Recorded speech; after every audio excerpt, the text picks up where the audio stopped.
السلام علیکم ورحمۃ اللہ وبرکاتہ۔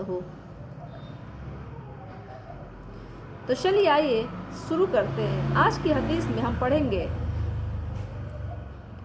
چھوٹے چھوٹے واقعے ہیں تو ہم بتا دیتے ہیں۔ پہلا واقعہ ہے زکوٰۃ کو اکٹھی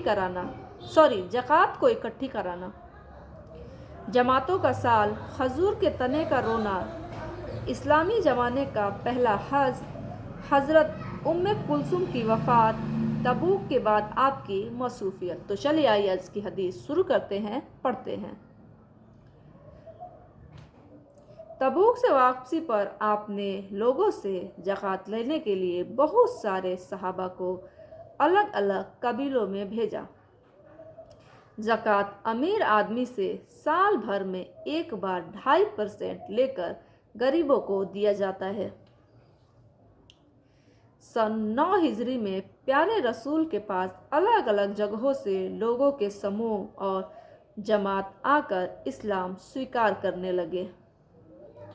الگ الگ شہروں سے 100 سے زیادہ جماعتیں آپ کے پاس آئی، اسی لیے اس سال کو وفدوں یعنی جماعتوں کا سال کہا جاتا ہے۔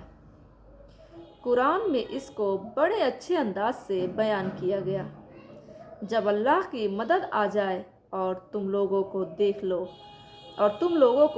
لو کہ فوج کی فوج اسلام قبول کر رہی ہے، تو تم اپنے پالنے والے کی بڑائی کے ساتھ اس کی تسبیح اور مالا جپو اور اس سے معافی مانگو، بے شک وہ بہت معاف کرنے والا ہے۔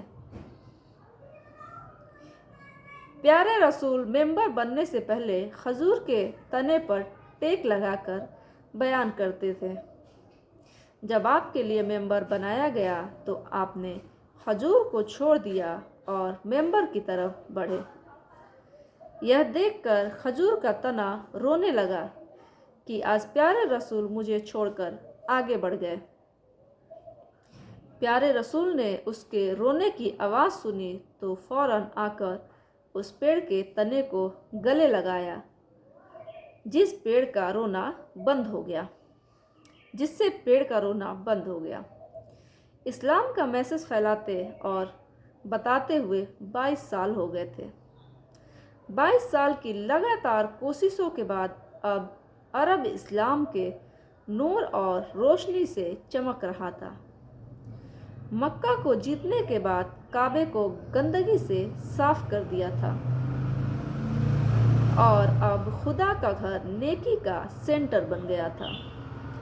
اب سمجھ آ گیا تھا کہ اس گھر کی عبادت سے اس گھر کو آباد کیا جائے جس کو حج کہتے ہیں۔ تبوک سے واپس آنے کے بعد پیارے رسول نے سن 9 ہجری بقرعید کے مہینے میں شروع میں 300 مسلمانوں کو حضرت ابو بکر کی کمان اور نگرانی میں حج کرنے کے لیے بھیجا۔ سن 9 ہجری میں رمضان سے پہلے شعبان کے مہینے میں پیارے رسول کی دوسری بیٹی حضرت ام کلثوم کا انتقال ہو گیا۔ یہ حضرت عثمان رضی اللہ تعالیٰ عنہ کے نکاح میں تھی۔ پیارے رسول نے ان کی جنازے کی نماز پڑھائی۔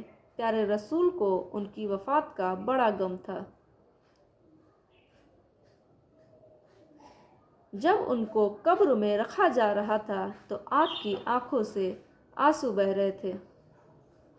تبوک سے آنے کے بعد کچھ مہینے پیارے رسول مدینے میں ہی رہے۔ اس زمانے میں آپ ہر سمے سماج کی ترقی اور لوگوں کی خوشحالی کے لیے کام کرتے رہتے۔ ادھر عرب کے الگ الگ قبیلوں سے جماعتیں مدینے آ کر آپ سے ملتی رہتی اور ان کو آپ اسلام کے بارے میں بتاتے اور دین کا علم سکھاتے تاکہ وہ اپنے علاقوں میں واپس جا کر لوگوں کو اسلام کے بارے میں بتائیں۔ تو چلیے آج کی حدیث سے ہی بند کرتے ہیں۔ امید ہے آپ کو آج کی حدیث پسند آئی ہوگی۔